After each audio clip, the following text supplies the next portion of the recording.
আসসালামু আলাইকুম ভাই ব্রাদার, কে কেমন আছেন? আশা করি ভালো আছেন। আজকে সকাল সকালে গেছিলাম মোহাম্মদপুর মুঘল এম্পিয়ার রেস্টুরেন্টে। ওনারা বলছিল একটা এসি ঠান্ডা হয় না, তাড়াতাড়ি যাইতে। তাই আমি যাই ইনডোর আউটডোর চেক দেওয়ার পরে দেখলাম যে পাইপে লিক রিপেয়ার করে আমি আমার হেল্পার শাকিলকে বললাম যে ভাই তুমি উনি ভালো করে র্যাপিং মারো। তাই শাকিল ওখানে র্যাপিং করতেছে। আর এমন জায়গা লিক হয়েছিল খুঁজে পাওয়াই দুষ্কর। যাই হোক, কাজটা শেষ দিছি। এখন আমরা আগেই চালায় দেখছিলাম ইনডোর কীরকম ঠান্ডা দেয়। ঠান্ডা যখন দেখলাম না পারফেক্ট আছে, তখন ক্যাচিংটা আমি লাগাইতেছি। এর সাথে বলে থাকি আমাদের কাছে আপনারা পাবেন AC servicing, AC master servicing, AC fitting, AC repair, যাবতীয় সমস্যার সমাধান।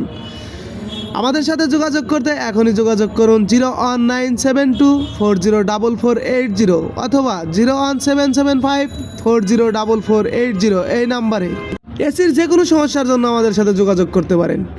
এখন আমি ডিসপ্লে লাগাচ্ছি, আর ডিসপ্লে লাগাইলে এসিটার কাজ শেষ। এরই মাঝে রেস্টুরেন্টের এক বড় ভাই এসে আমাদেরকে বললো যে নয়ন ভাই, আজকে কিন্তু আমাদের এখানে আপনারা লাঞ্চ করবেন। ধন্যবাদ জানাই ওই বড় ভাইকে এত সুন্দর লাঞ্চের আয়োজন করার জন্য, আমাদেরকে খাওয়ানোর জন্য। এসির আরেকটা সমস্যা ছিল, সেটা হলো ইরর কোড P3। যাই হোক, সেটাও আমি সমাধান করে দিয়েছি আজকে। এখন ইরর কোড সমস্যার সমাধান করার পরে এসিটা অনেক টাইম চালাতে হবে, তাই আমি কাবার লাগানোর আগে চালাই দিয়ে দেখতেছি ঠিক আছে নাকি। দেখলাম সব কিছু ঠিক আছে। শাকিলকে বললাম ঠিক আছে সব কিছু। ধন্যবাদ শাকিল।